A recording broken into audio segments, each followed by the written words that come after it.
question, which is, do you have any advice on how to be more assertive while not being overbearing or a creep? Again, this is like a very subjective question just because like everybody's so different. I guess one of the questions I want to ask just to make sure we're on the same page is, why do you want to be more assertive?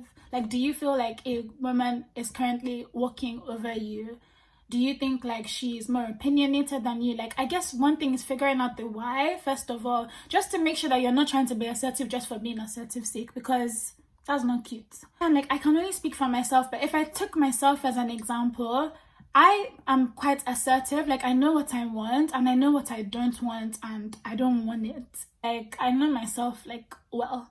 But that being said, like, I'm not overbearing with it. Like, I'm not a creep with it. I have learned to pick and choose my battles. Like, it's not everything you have to have an opinion on or like talk about. Just be a decent human being, and always make sure that when you're being assertive, it's coming from a good place, especially like take relationships aside, like even in the workplace or with school, learning how to say no, I cannot do this, I do not have the bandwidth for this. Like, that's something that's so important, and like I feel like both guys and girls should know how to do. It's really interesting that you asked that though, because I just thought that came naturally to men, but I guess that's also very ignorant of me. I feel like women have to work so much harder to be assertive and like to have our voices heard, which is, I mean, it's not great. Like, that's not fair, especially in 2021. But it's really interesting that this is coming from a guy. I like that you don't want to be overbearing or a creep about it. So again, my advice is definitely figure out where it's coming from, first of all. If it's from a good place, like, just be a decent human being. Okay, so this might be the maddest thing that I got asked. I'm going to call them girl A and girl B. Dear Aunty Cheese, my question wasn't going to fit in the bubble, so he DM'd me. So, I had sex with 2 close friends a day apart in the same house. Let's just stop it right there for a second, just so you guys can deep it.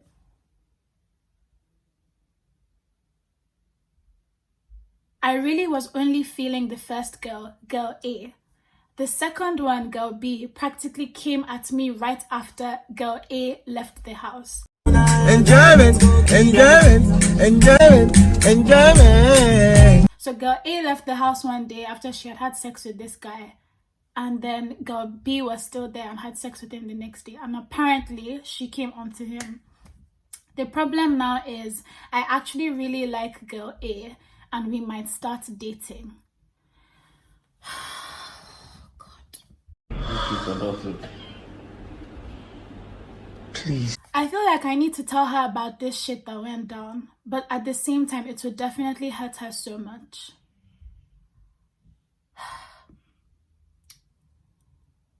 Gosh. Men. What the What did you think was going to happen? I mean, because I'm sure nobody coerced you. Like, you did that knowingly. What did you think was going to happen? Like, why are men? So now you like girl A. First of all, one thing I want to say is, like, sometimes I just wonder, like, if guys understand how, like, I mean, I feel like at this point, like, one thing that I just want to say is, like, why aren't you assuming that she knows already? Like, why isn't that a thought that has crossed your mind? One, like, she probably knows. As you said, they are friends, Abi. They're sisters. So, this is just so messy.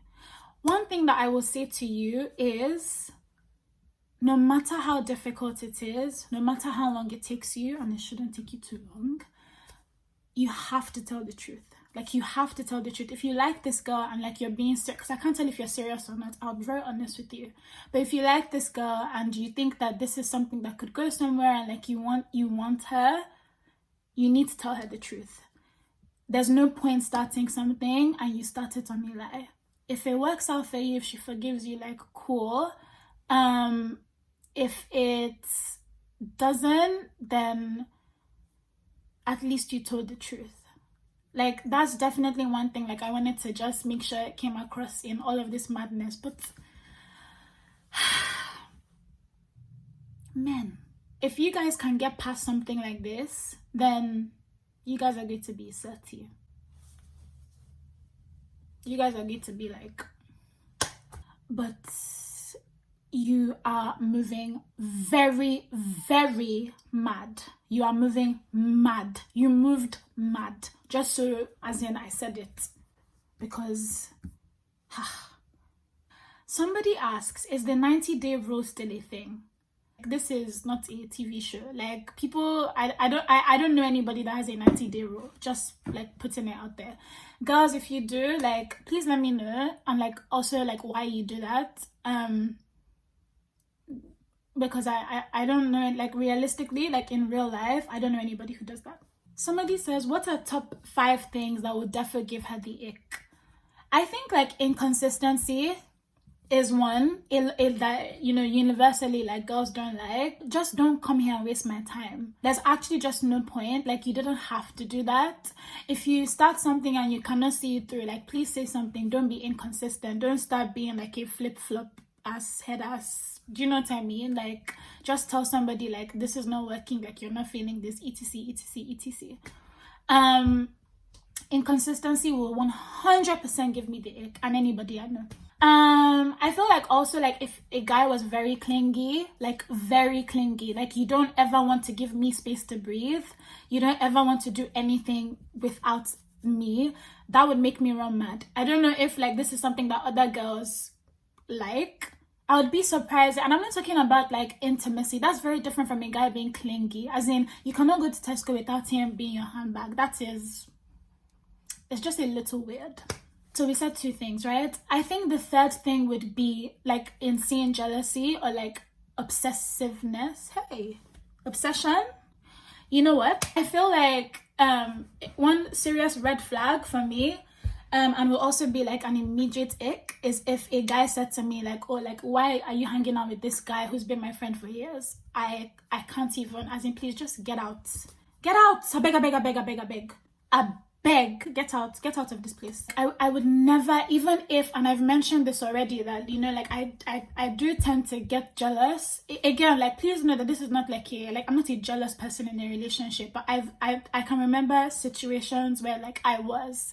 So I know I have the tendency to be, but like, I would still never in my life, if that babe was his friend, tell him like, oh, you can't hang out. Like, I would never do that. I would rather take myself out of the equation than do that, literally. Like, if you do this as a guy, like, you can actually go and throw yourself in the bin. If you chew with your mouth open, I'm sorry, but like, just like having good hygiene as well. Like, why should your fingernails ever be dirty? Or like, I can see dirt under it. Like, that's disgusting.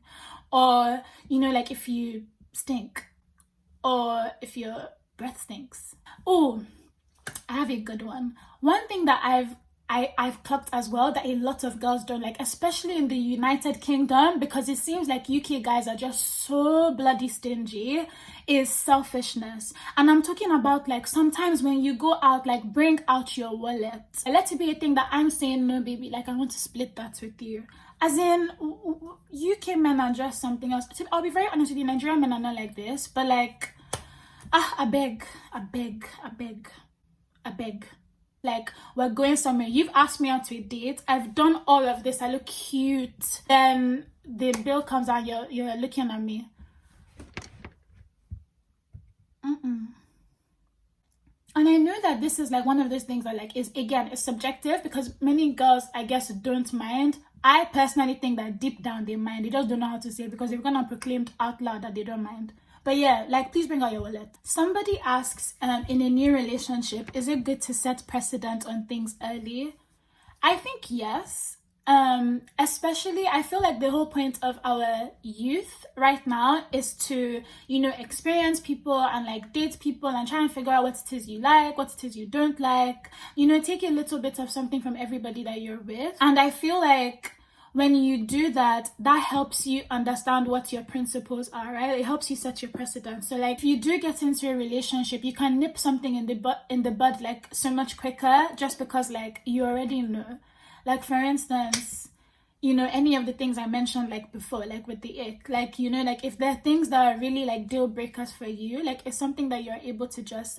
Another thing I'll say though is that another approach that I wouldn't mind like from a guy is if like I just got to know that the more I was with you, I feel like I'll feel a type of way if like from the jump someone is telling me you can't do this and you can't do that and you can't do this and you can't do that. Like it cannot just be like that you're talking at someone. It has to be like through time. Like that's what relationships are, right? Like when a situation happens, you be like sit the babe down and be like, okay, listen, I don't like that this happened because of XYZ in my past and because I have now changed in ABC way. You know, don't talk at someone when you're setting precedents, like, and if you're going to do it early, and if you're going to let it happen, like if you're going to let it flow, like do it that way. Somebody asks, if a guy is too invested in his passion but lets you know this, will this be an issue? Honestly, like it just depends. I'm not a very passionate person myself. Like I don't really have a passion. I'm good at the things that I put my hands to and my mind to, you know, but like I wouldn't say that I was like passionate about something. But I've actually like, I was thinking about this when I was asked this question. I've only ever been with people who are like very passionate about something. And for some reason, it's always been the same thing. But I feel like none of them have ever made me feel like it was passion and then I came right after. Like I never felt like the passion trumped the partner who was me. So I feel like maybe that's a good equation for you. Like you figure out what works in your relationship, but it shouldn't ever trump a person. You know, like if I needed you that, oh, you can't go because you're at the studio. Like if I really needed you, like I don't know, like I've never been made to feel like the passion trumped me. So maybe that's like a good place to start. Okay. So this one is very deep, and like I'll be very honest, like I don't know how to answer this or approach this. Like I even had to be like, oh, Holy Spirit, help me. Dear Aunty Cheese, I want to adopt because I don't think it's ethical to have kids. My girlfriend gets my point, but no one hear as in she's not trying to hear all that. As per, I still want to have kids. I often wonder if I'm wasting her time. I'm going to be very real with you. This is one of those things that if you don't talk about and honestly come to a conclusion and not think that you have all the time in the world to freestyle it, because we don't. Life is very short and you never know what will happen. You need to talk about this and you guys need to come to a compromise or a decision. And you both need to agree on this, because if you don't, this one of you is going to resent the other later down the line. And this is one of those things that you cannot just be like, okay, I'll give this to the babe, or she will say like, I'll give this to him. Like this is children. It's like, it's a whole different ballgame, and you can't do that with kids. So my advice to you is you guys need to sit down and have a conversation about. I would hate for this to get to a point where like one of you resents the other because you loved each other so much that you didn't, like, you would rather have like pushed that conversation away than not talk about it and deal with it properly. So please do so. Somebody asked, how can you score on goal trying to shoot your shot? So I had to literally ask for translations because I was so lost. But basically, this is basically asking, what is the way to not shoot your shot? Like, what is a bad way to shoot your shot? Please, please, please do not be overbearing. Do not be, do not come at somebody or like, don't do that. Play to your strengths. Like, if you're funny, many people have been known to, you know, catch feelings based on jokes alone. If you're charismatic, do that. If you have money, use that. And always, always, always be kind. Like the person who is the shotty, you are the shooter, there's a shotty, is a human being. Like, be kind. Like, don't be mean, and also make it customizable. This is such a big thing, like in my job, like in CS, is that no client is the same, and you have to treat everybody, you have to give everybody like bespoke service, right? So I mean, human beings are the same way too. Like, there's no two people the same. What works for somebody else isn't necessarily going to work for another person. So if you have a playbook, please make sure to tweak it the way I would tweak like a PowerPoint deck per client, per babe. As in, make sure that you're doing something that is reflective of who the person is. For instance, I appreciate a good joke. I like banter. It's fun. I like when guys have energy as well. Like, I like when nobody is like mincing their words or like, oh, Aunty, cheese me. No, use your chest. That's me as an example. Like, figure out what it is that the baby. If you like somebody, scope them. Back into scope. As in, that's what they call. You have to scope a babe. Scope her. Scope her, then you figure out what it is that she likes, you know, get into it, do your work, do your homework, do your research. That's what babes like. Okay, so I don't want anything that's borderline stalkery, but if a guy came to me and said like, oh, like I looked at your Instagram and like, oh, like I saw that you had this, just literally freestyling, but you know what I'm saying, like, do your work. Don't try and cut corners when you're shooting your shots, or it will end in tears. Okay guys, I'm going to stop this video here because I feel like I hope you guys enjoy this. And guys, please let me know what you think, like, about the whole thing. Like, was I harsh? Did I give like good advice or whatnot? Like, I really would like to, you know, I feel like a lot of my subscribers or like people who watch me right now are female, but I'm cheese. Like, I genuinely have all the answers. Literally just ask me like about anything. I have all the answers. I really enjoyed this. It was nice to like speak to guys and like hear all of these stories, and it was nice like people asking about like what things are like in their relationship. Is so cute and makes me feel like there's guys out there that genuinely care about the, you know, women that they're with and like want to make them happy and want to do a good job. So this was really fun and funny and cute. And I hope that those of you who are moving mad, like, now know that you moved mad. So please, let's try and do a better job. That was everything. Thank you guys. I'll see you in the next video.